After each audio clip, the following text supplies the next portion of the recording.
So something I want to talk about is this need for us to know more than our need to do.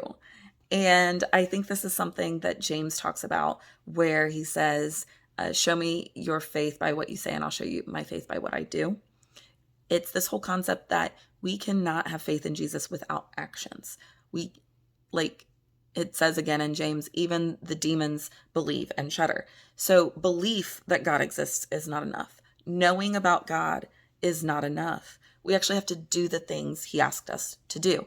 And the kind of image vision that God gave me about this as I was preparing for us to talk about all of our buckets in the podcast, if you haven't checked it out yet, is this concept of waterfalls, and that God is pouring out into us and he's asking us to pour out into other people.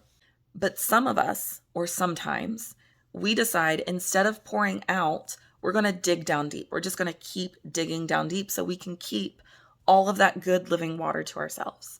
And so we keep digging down, digging down, digging down. But the problem with that is that if we aren't overflowing, if we're just digging down, the water's not going anywhere.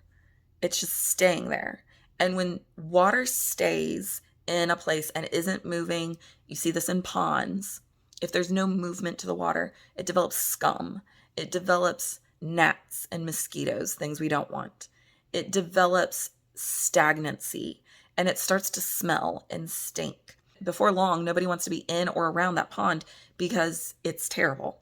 And that's what we run into if we don't start making sure we're pouring out as much as we're digging down. Is it bad to dig down? No, it's great.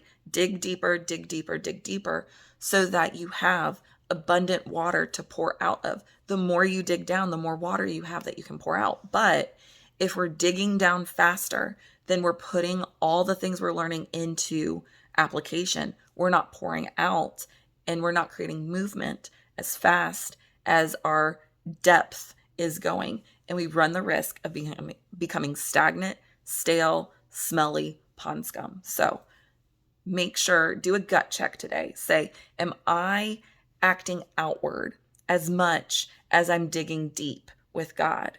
Or am I running the risk of becoming pond scum? Don't be pond scum.